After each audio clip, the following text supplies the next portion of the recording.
Hey guys, welcome back to the Some LT1 Guy YouTube channel. Got a little bit of interest on the old Cadillac CTS behind me. So we'll do a little walkthrough. If this ends up on TikTok, there is a guy that said that he knew about this car before I owned it. If this is just a YouTube thing, you probably might not know, but maybe you do know.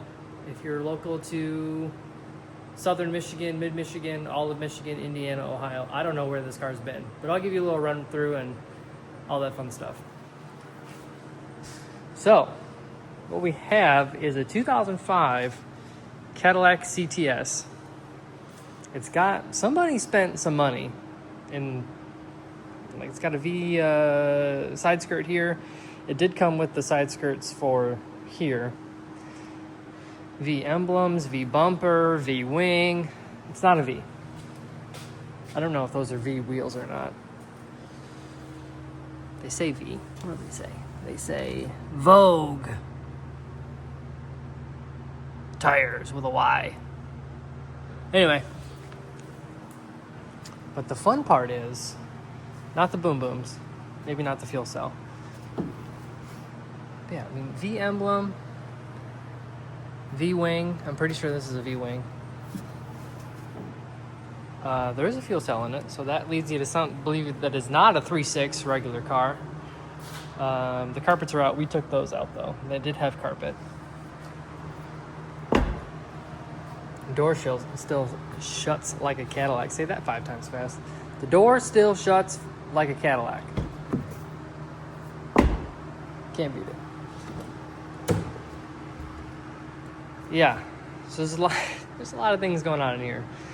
We spent the last 2 or 3 days trying to figure out and clean up the wiring and the installation and everything else. But I'll go through what's over here and then we'll come back over here and talk about wiring.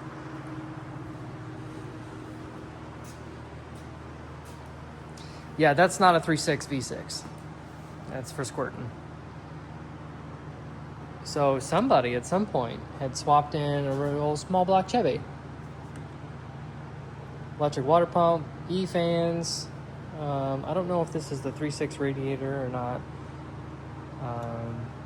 But the wiring, I wish I would have taken pictures before. The wiring was atrocious. It was like they had anything 12 volts, so they know they needed a ground in hot 12 volts. So they just ran a wire to the positive battery post and the negative battery post for every single thing that needed it. And then they just kind of spaghettied. Speaking of spaghetti, don't look over there. They just kind of spaghettied the wires. Like, there was wires hanging on manifolds. There was wires going under the carburetor. There was wires tangled around in the dizzy cap. It was bananas. So a lot of labeling, a lot of figuring out where does this go? Why is this here? Do we need this kind of thing? So that's finally done, and it's not perfect. The lightning hoses still need... Is that trademarked? Can I say that? I don't know. The spark plug wires still need to be cleaned up. They're still laying on the manifolds in some spots. But we'll get it sorted. Everything CTS, including the sunroof, except for the headlights, still works. So when you turn the key, that whole system still gets power. So the windows work, the doors work, the blinkers work, the headlights don't work. If they had an HVAC panel, I'd tell you about it. Still works. This dash has been removed. It's just got like Equus gauges. They work, I think. These gauges, I can't even. So I was doing some investigative work, trying to figure out, a relatively better way to run this. So I ran all of my hots to one area to give them power so the gauges had lights. This is the end of it right here. This is the hot that I had made. I'd grounded here.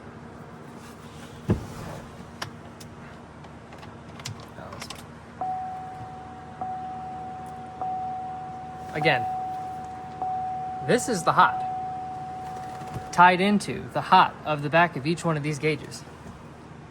Where are they getting power from? Nobody knows. But anyway, yeah, the radio still works. You're just gonna keep beeping the whole time? All right. They've got a little race car panel switched in here. So I had to do a little diagram once we figured it out. Electric fan, fuel pump, water pump, hot dizzy, and starter button all work after we got it figured out. It needs a lot of cleanup still. The B&M Pro Shift that's in here attached to the Turbo 350, the shifter cable for it, essentially so this is shifter, right? The shift linkage is about right here.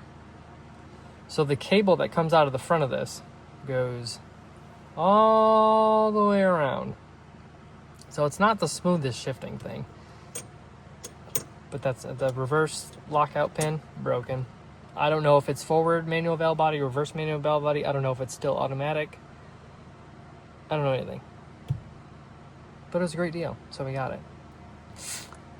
It smelled like cat pee-pee and other things. I'm pretty sure somebody left the windows down for about 6 or 8 months, but that's why the carpet's out.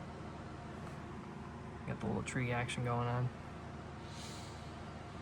But yeah, that's the gist of it. I'll take you underneath real quick. The main reason why we got it so cheap, it had the wrong starter in it. It had the old diagonal starter instead of the straight starter, and it chewed up the flex plate pretty good. But I didn't want to take out the trans, and the flex plate didn't look too bad, so we just got a little mini starter in there for now, and it seems to do the trick. This still needs to be tightened up. They just had open manifolds blowing at the floor. This one's not too bad. That one over there was blowing right at the bottom of the floor, so that's cool.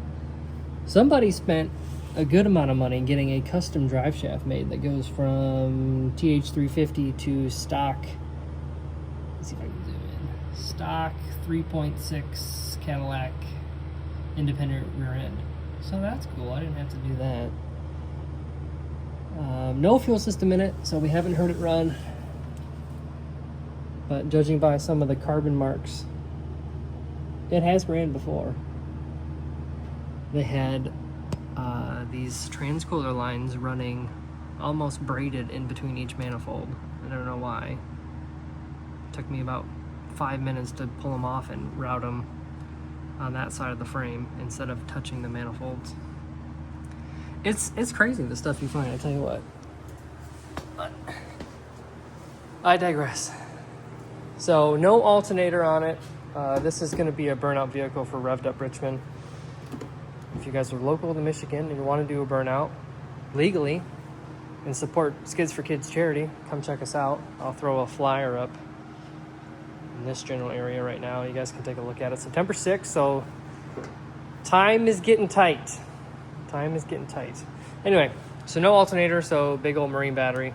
It's only got a power dizzy and E-fans and a water pump for a couple minutes at a time, so it should be fine.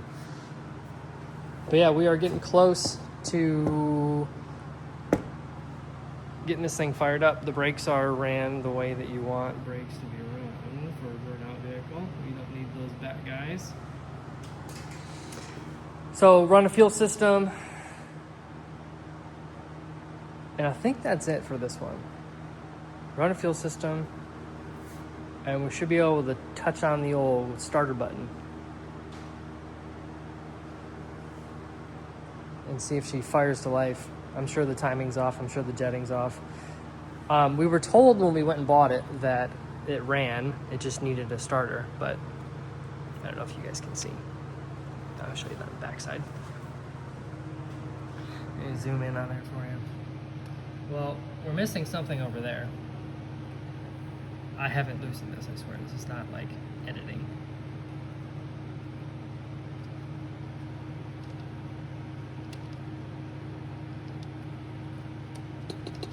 Yeah, I'm sure it ran great. So it needs a little bit, but for what we picked it up for, and as cool as it is, zoom back out, sorry. As cool as it is, it will, in fact, do the trick. We ran out of time to shove some nitrous in it, So it's just going to be probably turbo blue race gas, MSD soft touch limiter to keep things relatively safe. We're told that it's 60 over, healthy cam, ported heads, forged internals in the motor, we're told. 3,000 stall, built transmission with 0 miles on the turbo 350, but no information on forward manual or reverse manual or any manual valve body. The boom booms are probably not staying. But yeah, so thanks for checking it out with me. I did a short on a reel or a TikTok or whatever you want to call it. It got a lot of attention, so I figured I'd make a longer video here on YouTube, or if I upload this to TikTok.